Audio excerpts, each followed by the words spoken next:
Hi అండి. అందరూ ఎలా ఉన్నారు? బాగున్నారా? ఈరోజు మా బావగారు ఊరు నుంచి వస్తూ ఆగాకరకాయలు తీసుకొచ్చారండి. వీటితో నేను రొయ్యలు ఆగాకరకాయ కూర చేశాను. చాలా బాగా వచ్చింది. మీరు కూడా ఒకసారి ఇలా చేసి ట్రై చేయండి. ఎలా వచ్చిందో నాకు చెప్పండి. ఓకేనా? దీనికోసం మనం ఏం చేయాలంటే ఫస్ట్ స్టవ్ మీద ఒక గిన్నె పెట్టుకొని దాంట్లో ఒక 2 టేబుల్ స్పూన్స్ ఆయిల్ యాడ్ చేసుకోవాలి. ఆయిల్ కొంచెం మరిగాక ఒక మీడియం సైజు ఉల్లిపాయ, 2 పచ్చిమిరపకాయలు కట్ చేసినవి వేసి వేయించుకోవాలి. ఇవి వేగిన తర్వాత బాగా శుభ్రం చేసినవి ఒక పావు కేజీ నుంచి ఒక 250 నుంచి 300 గ్రాములు రొయ్యలు క్లీన్ చేసినవి బాగా వేసుకొని కొంచెం ఫ్రై చేసుకోవాలి.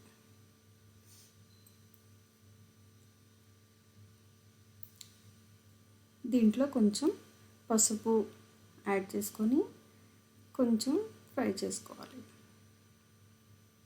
ఆకాకరకాయలు ఉట్ట ఫ్రైయే కాదండి, ఇలా కూడా నాన్ వెజ్ వేసుకొని చేసుకోవచ్చు. అంటే రొయ్యలు వేసుకొని చేసుకుంటే చాలా బాగుంటుంది.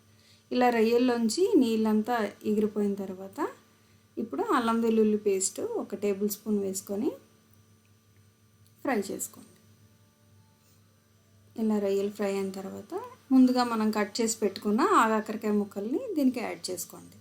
యాడ్ చేసుకొని 1 టీ స్పూన్ సాల్ట్, ఒక 2 టీ స్పూన్ల కారం వేసుకొని బాగా కలుపుకోవాలి.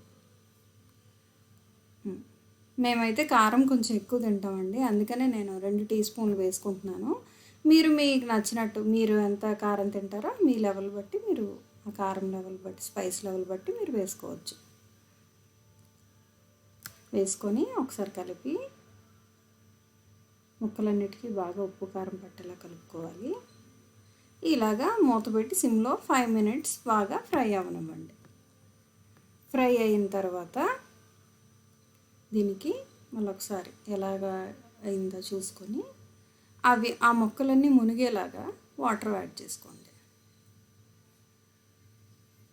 మునిగేలాగా అలా వాటర్ యాడ్ చేసుకొని మూత పెట్టి ఉడికించుకోండి.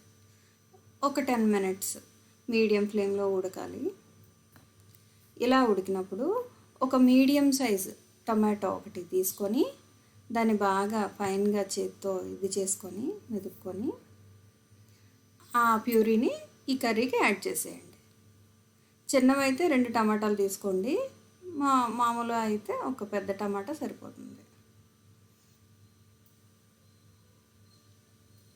బాగా కలుపుకున్నాక ఈ టమాటా ప్యూరీ వేసి బాగా కలుపుకున్న తర్వాత మూత పెట్టి ఇదొక 10 to 12 మినిట్స్ లాగా ఉడకనివ్వండి.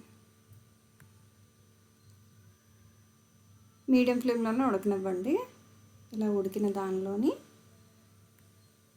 చూడండి ముక్కలన్నీ కొంచెం కలర్ షేడ్ అవుతాయి.